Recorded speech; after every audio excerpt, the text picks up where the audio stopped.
the reason why we don't understand energy, or free energy, is because we don't understand energy. It's quite an interesting phenomenon. It originates from the ether, and the ether is a plane of existence which vibrates beyond the highest frequency of physical existence, is where the beginning of the frequency of the ether starts. And it provides the life force for all creatures, including circuits, our creatures. We talk about a live circuit versus a dead circuit. The electrical energy that animates that circuit is the life force. But it's composed of ingredients, and this is where the fascinating part comes in. And also, this is the fundamental mechanics of consciousness expressed in the physical plane, is the life force, is one way to look at the expression of consciousness, is the life force. Well, it turns out that the ingredients of energy are also its containment, are also, more significantly, its level of efficiency. So when these ingredients of efficiency, namely reactants, come together to form energy, we lose sight of their efficiency, and now it's just raw energy which has no efficiency to it whatsoever, except that unless, I should say, this energy is filtered or processed through singular ingredients of itself, namely capacitive reactance, inductive reactance, frequency, or what's the other one, duration, and phase relation is not so much an ingredient so much as a diagnostic check, but it's an important one nonetheless as to what's going on. So we could almost call it a pseudo factor of reactance, because it is significant, but it's not fundamental, let's say. In any case, these containers of energy are its ingredients that make up energy when they are combined to kind of become amorphous and lose their individuality and the magnitudes of their individuality, such as farads, henrys. Now the henrys get turned into amps, and the farads get turned into volts. I've always suspected these relationships, but I didn't quite understand it. Well, we know that reactive power and real power are convertible one into the other, and yet reactive power is an oxymoron it's a contradiction actually, because it doesn't measure as energy. It's not power. It's the square root of -1. There's no way we could measure it. Yet it's there, intrinsically speaking. It's kind of hibernating, It's suspended animation. We can't really use it when it's the container. We can't use the container as energy. But we can combine the ingredients of containment to become energy, and then we can use it. So it's this interesting anomaly in that the noun becomes the verb. The container, the noun, becomes the verb. The energy is the process or the use of that becomes work when it's applied. And vice versa, the verb can turn into the noun. But there's another way to look at the container, and that's efficiency. Excuse me. Because the trend and the limit, the asymptotic limit, you can never reach it, but it goes in that direction. The asymptotic direction, the vector. The direction of the vector and the asymptotic limit of that vector. I'm preceding what I'm going to say, a list of, I think, 2 items, and that's what I'm going to list. So the vectorial limit of energy is 0. And we know this because of the nature of the trend is entropy. Yet, the direction and the asymptotic limit of reactance, or also known as efficiency in humanistic terms, is infinity.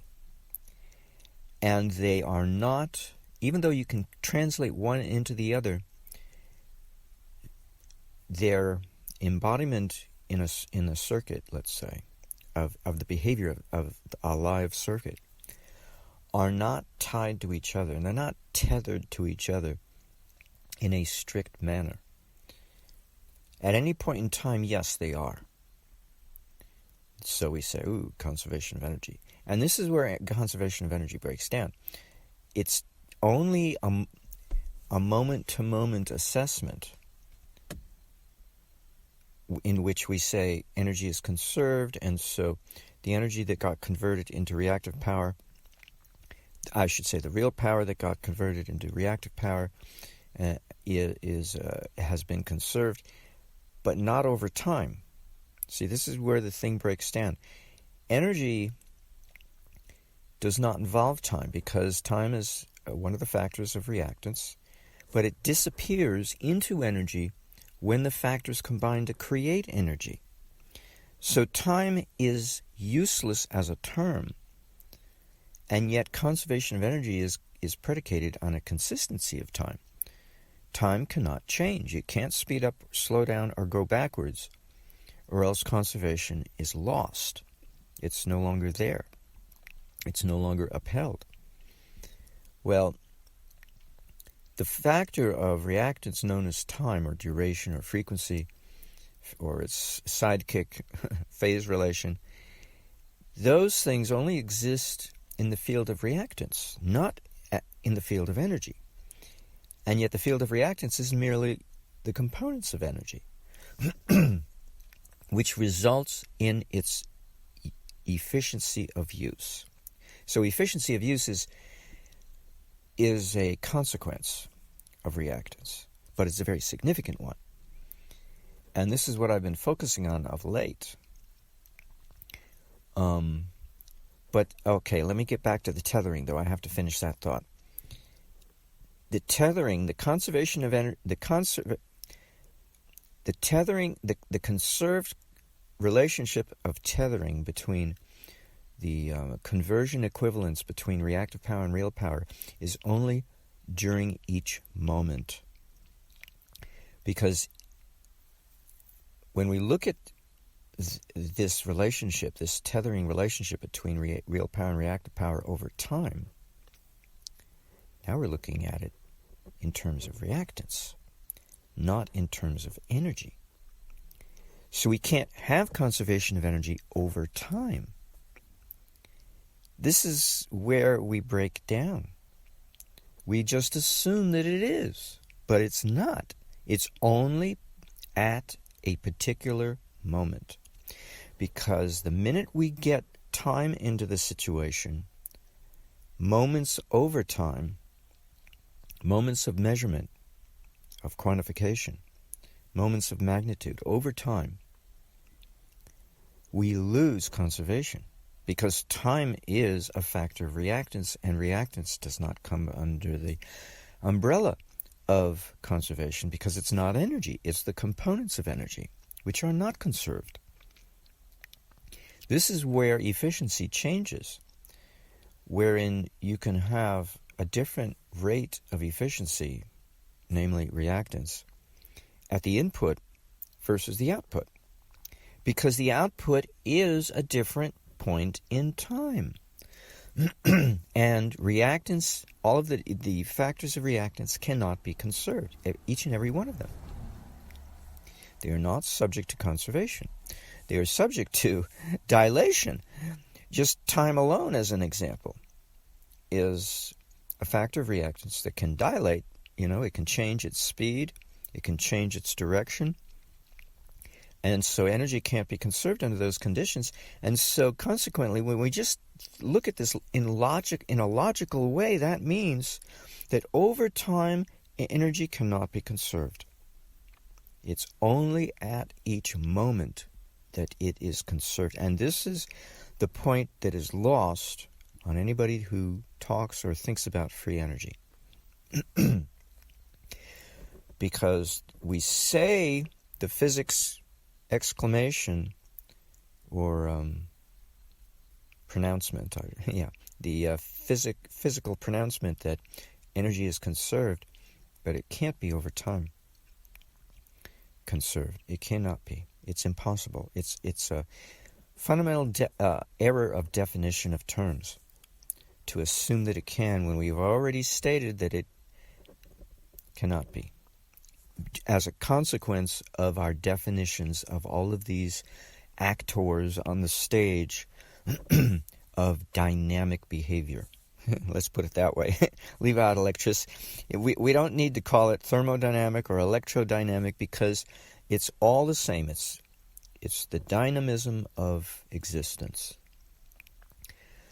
So do you understand the logic? The logic alone, if we think through, and Krishnamurti was a yogi saint who, it's hard to take him seriously sometimes because he was so negative. I mean, if you see YouTube videos of him, my God, it's like, the guy is not somebody you want to hang around. He's a yogi, he's a saint, come on, But he was suffering the most excruciating, unforgivable sin, which only saints go through in full force. It means he was some kind of Hitler in the past, some dude who really, really screwed himself by screwing other people. He screwed his future self by screwing a lot of people in his past. And so he was in constant pain. The turmoil was, oh my God, it was on all levels, emotional, physical, and mental. 24/7, he was in constant pain on all levels of his existence. And so it's no small wonder that he was so negative. But sometimes some gem of truth got through. It always gets through the muck that he was living in. And one of the things he stated is that the human has this tendency to error in the area of logical thinking. We don't take our line of reasoning all the way to its conclusion. And if you did, that's actually a process in ancient Greek thought. It's considered a path. I forget the name of it. I knew the name when I was 15, and that's a long time ago. But it has to do with following the path of logic back to the source. So wherever the thought of a logical line of reasoning came from, you go in reverse direction. Whatever the logical direction is, you reverse it and you go back to its source. Well, Krishnamurti was referring to the goal. We never take it to the end result. And it turns out the end result is the same as the source. In yoga, that's basically the understanding. All things come back to the beginning. Because everything runs in cycles. And the passage of a cycle, we're more evolved when we come back to the terminus, which is the beginning point. Each time we do, we're on a higher plane of existence. Anyway, hopefully. Because that's the first credo of creation is all things must grow, and that's the name of the creator in Sanskrit, Ishwara. Progression. Shwara, all creatures. And a creature is a subject is an object is a subject. There's no difference between the two because all objects are animated with dynamism, meaning consciousness, or the expression of consciousness, I should say. Prana, or life force, is in one expression of consciousness. There are three expressions. One is divinity, in which you want to get something done, you refer to the deity in charge, or the demigod, or whatnot. You make obeisance to them, you plead with them to get the job done. However it is they do it, you don't want to know, you just want it to get done. And the way to do it is you go to the supervisor. You don't go to the person in charge. And you make sure the supervisor makes his underling take care of the job. So if you want it to rain, you don't go to the moon who's in charge of the rain, you go to the sun to tell the moon what to do. That's the main branch, or the main way of looking at dynamic existence. Then there are two offshoots. One has to do with the arts, and the other has to do with the sciences. The arts have to do with vibration, and that's the life force, prana, while the sciences have to do with functionality, and that's expressed by mathematics.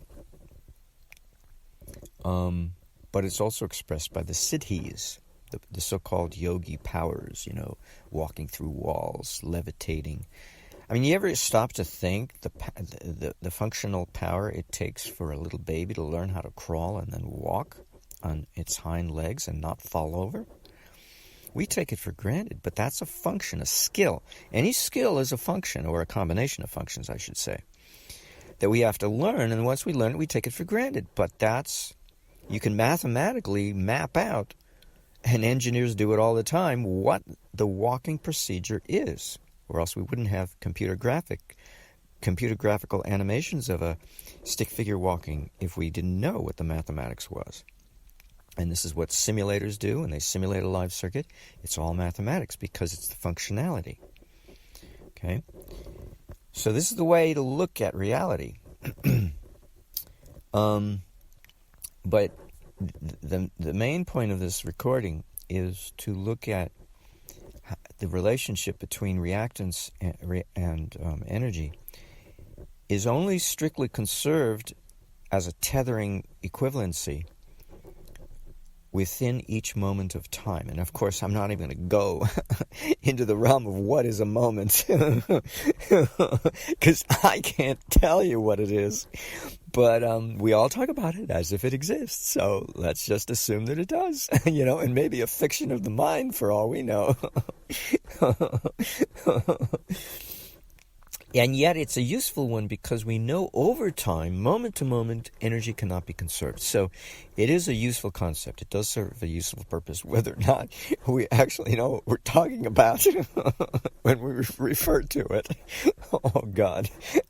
Don't you just love... This is why Socrates was so negative, and probably why Krishnamurti was driven to such negativity, because Socrates kept saying, well, you can't really know anything, really, ultimately. And you know what I get out of that?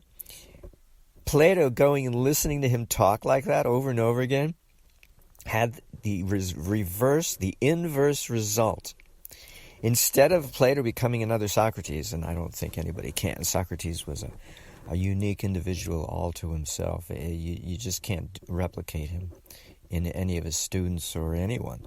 I mean, unless Krishnamurti comes close. Maybe Socrates had his own hell to go through, I suppose. But to come up with such a negative attitude that we can never really know anything. But Plato was being a little more optimistic because he went in the opposite, as a consequence of listening to Socrates, he went in the opposite direction. And he gave us all of this analysis of knowledge that he had acquired, inspired such as he was by Socrates and by all of life surrounding Plato. Socrates had a big impact on Plato's analysis of reality, which is the very thing Socrates said Plato and all of us are intrinsically, fundamentally incapable of doing to any degree of satisfaction. We're always going to come short. We're always going to make an error of judgment in our analysis of something because we can never completely know anything. Yet that doesn't stop us from trying, and that certainly didn't prevent Plato from, with gusto, leaping headfirst into the field of analysis and summation of knowledge. So, it's, when you look at disciples of gurus and the lineage that results, they tend to alternate. So if you assess one yogi saint, or just one yogi in the chain of yogis, in that particular heritage, that lineage, their qualities they're cyclic and they invert. They oscillate between opposite qualities. Of whatever quality that you're assessing one yogi, his disciple will usually be the opposite, and his disciple will be back to the first one. So, and it works that way in human psychology. You'll find the children rebel against their parents in adolescence, and then their children end up becoming the same as the very parent that they rebelled against. But this is the field of duality, in which we know, in which things oscillate, they go in cycles. Anyway, so I'm not going to repeat myself for emphasis' sake, because that's just going to. But do you get what I was focusing on, this nature of that energy cannot be conserved over time, because time is a factor of energy, namely a factor of reactance, which is an ingredient of energy when we take energy apart. So when we take energy apart and analyze it, we've frozen it in time. No, the opposite. See? I made the boo-boo. We have taken it outside of its momentary existence and looked at the big picture of how energy changes over time, because it can change, conservation notwithstanding. It's only within each moment of time that energy cannot change. So now this is very interesting, because we look at delta energy over delta time all the time. We do that all the time. And yet conservation has nothing to do with it. Absolutely nothing. Because for that to be the case, which is what science proclaims, but I am saying no, that's not true. In order for that to be we would have to have no duration, and thus no frequency, and no phase relation. Time would have to disappear in order for time to shrink to a moment and not exist as anything outside a moment. So now in physics, they call that the germinus to the Big Bang, don't they? The kernel, before it explodes and becomes the dynamic existence of creation. It's just this period prior to the Big Bang in which time is frozen. Well, that's true already, all the time, moment to moment. So you see, Big Bang just didn't happen one time, It's all the time, because it's really the way we analyze time is what the Big Bang amounts to. The creative process is an all-time reality. It's not something that just happened one time. That's the thinking, the ideology, the idioticology of the Judeo-Christian mentality that creation happened at a beginning. In the beginning, Genesis, in the beginning, God, blah, blah, blah. There was no beginning, because the beginning is all the time. It's an aspect of time. When we analyze time, then we break it down into beginning, middle, and an end.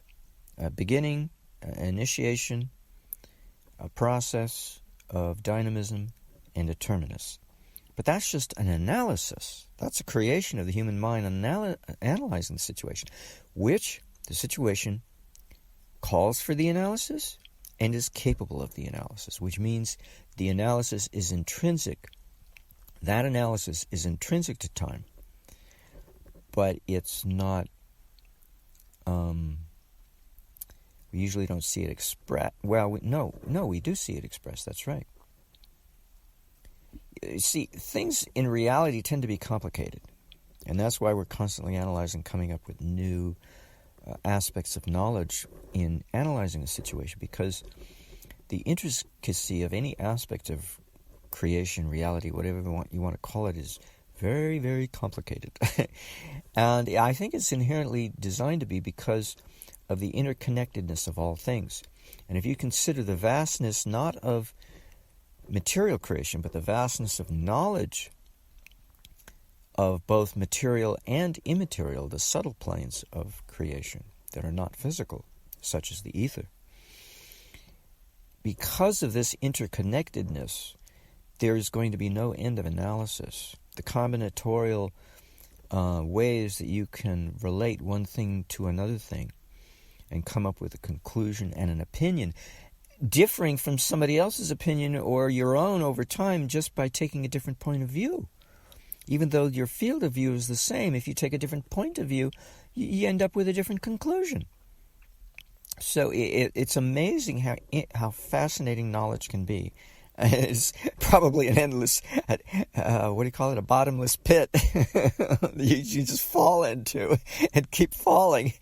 Right. See? It's an infinite falling in love with knowledge, because there's no end to knowledge. You can fall deeply in love with it and become more and more fascinated by it, because there's no end to knowledge. So there's no end to your love affair with knowledge. See? This is very interesting. This means that knowledge is a path to God, because God is infinity, right? Which means you keep falling and you never stop falling. There's this scene in Journey to the Center of the Earth, Brendan Fraser picture, in which he and his two companions are falling in a volcanic tube for thousands of miles, and they somehow survive as they gradually break their fall, but into a cascade of a waterfall. But they don't get skewered by stalagmites or stalactites or whatever they're called, lying at the bottom. But they're falling; they're hanging there in space, and that's also a scene in Bill and Ted's. One of their excellent adventure movies, I can't remember which one, the first one or the second one, in which they're endlessly falling into hell. Well, eventually they get there, but technically, no, you wouldn't never get there. It's the process of falling into hell. There is no place to get to. And then when you decide, well, I think I've had enough of this, then you turn around and you start ascending to heaven. Heaven and hell are not places. They're vectorial directions, because their asymptotic limits are 0 and infinity, which can never be reached. We can talk about them. We can talk about reaching them, going in that direction, but they are asymptotic. You will never get there. You'll just keep getting there. So their significance is the vector, because that's a function of what direction you take and the consequences thereof. And it's okay to have a goal that you cannot reach. It's okay, because now it defines the process of your becoming the goal, or becoming located at that goal. And that function is significant, and it can be mathematically defined, So we know it's a function if it can be mathematically defined. Anyway. So this is a very weird, this almost, and I have to end with this,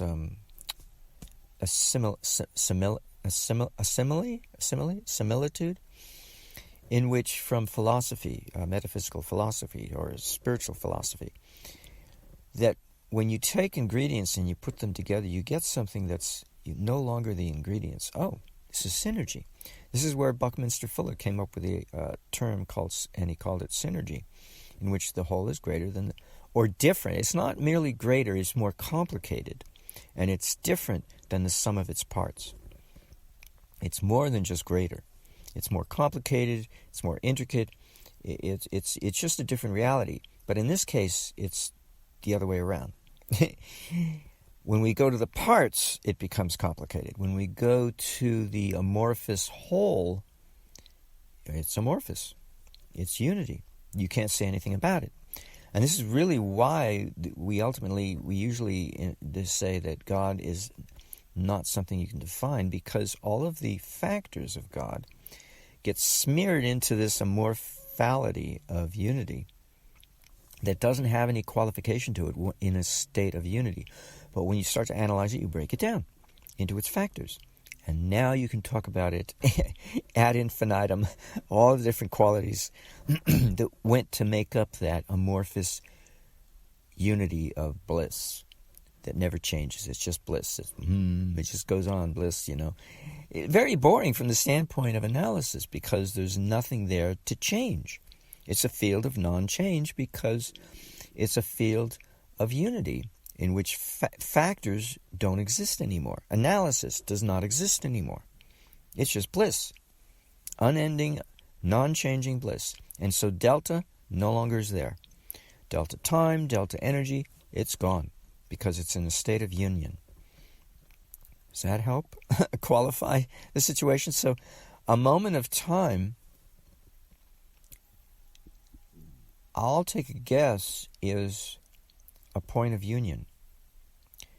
While a field of those points, namely over time, a duration of moments of time, is the analytical breakdown of that unity of a moment of time. It sounds weird to call a duration an analytical breakdown of each moment of that duration. Doesn't that sound bizarre? That a duration is the outcome of each moment interacting with every other moment as the moments create this field of change. So it can't be in a state of unity, and it's in the field of analysis, which means everything's been broken down into its parts. And when you analyze those parts, you find out that electrical energy, as the easiest way of phrasing this, cannot uphold conservation because it's no longer in a state of unity with itself. The unity has been broken.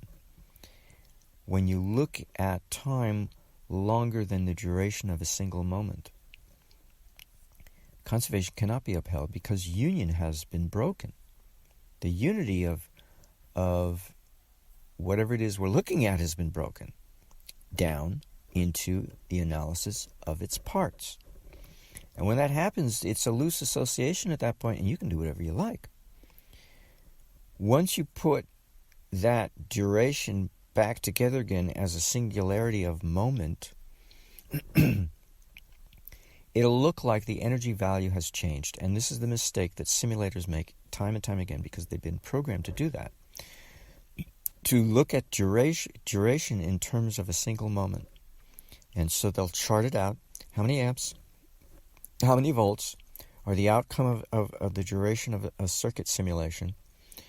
And it won't necessarily be the same. It might be, if it's a flashlight circuit, if you look at it as if it's a flashlight circuit, as if reactance disappeared entirely. Well, that can't happen over time. It can only happen at a moment in time. And so they give you amps and they give you volts. But when they simulate, the simulator simulates the behavior of a circuit over a duration of time. Now, all of a sudden, we get to utilize capacitive reactance, inductive reactance. Yeah, because we're looking at energy over time. The change of energy over time. There's no way energy can maintain itself over time. It's impossible. And a simulator shows that. The amps moves this way, and then it moves that way. Now, people will claim that, physicists will claim that it has to be conserved over time. No, that's because they've frozen time that they make that statement. But if you don't freeze time they've narrowed their vision down to a single moment of time. It's really a game of denial, like, an alcoholic, you put blindfolds on, and then you claim that you turn your back on someone. They don't exist to me anymore. I'm no longer friends with them. And they're not even my enemy. I don't even know that they exist anymore. This is literally the attitude we take when we look at time, over duration. We freeze it into a single moment, and then, energy has been conserved in that moment. But, oh my God. But in order for energy to move and change and have dynamics, no, that's not true. That's what they'll claim. So, I look at the big picture, and physicists don't. They look at a frozen view of the world. Isn't that what an electron microscope does? And it's so popular. You can go buy yourself an electron microscope if you like. But try and find a single instance of a working version of a Royal Raymond Rife microscope that deals with living organisms over time at degrees of magnification greater than what an electron microscope can give you, good luck. There is no working model. There's a few are sitting in either private possession or museums, of sorts, but they're not a working model anymore, and nobody knows how to build it. He did. He figured out how to reduce magnification of a living organism to be less than the wavelength used to look at it, the wavelength of light. How to do that using very special gel prisms and solid whatever prisms. I mean, the guy was a genius, but he became an alcoholic because he was shut out of the medical profession for his invention. They didn't want him to have a tool at the disposal of doctors to solve any illness caused by any disease, germ, or virus, to be able to look at the behavior of that virus and figure out what to kill it with, without harming the host. I mean, it's truly remarkable what technology has been shut out of our use just because it's not good for business. Our economy would collapse and we'd no longer have competition. The freedom to steal consumers from other vested interests and thus steal money, the flow of money, the flow of profits. I mean, it's a ridiculous world we live in. It's highly efficient, but it's very inhumane. And it's so unscientific, so unscholarly, but it's very kshatriya. It's very warrior-like. We call it competition. It's very warrior-like. It's not knowledgeable, it's not scholarly, and it's not humane. But it is highly war-oriented. And very efficient. Does it look like war is happening when commerce takes place? We don't have bombs going off necessarily, yet it's highly competitive, which is what war is. So it's a style of life that we have that's totally warrior-oriented, and yet we don't even need a Colosseum like they had in Rome, because we've made it intrinsic to the fabric of life as we know it. Commerce is everything. Commerce defines everything. Commercial law defines all law. Any law you can think of comes under the umbrella of commercial law. So everything is looked at in terms of war. Everything. It's not a nice thought coming from a scholarly point of view. It can be very depressing. But from my point of view at the moment, it's not depressing because my whole life is at the bottom end of the stick. So, whatever. So it changes my perspective. So I can talk to you this way, and I think about electrical dynamics this way, with a chuckle, instead of a whimpering or a angry, kind of attitude.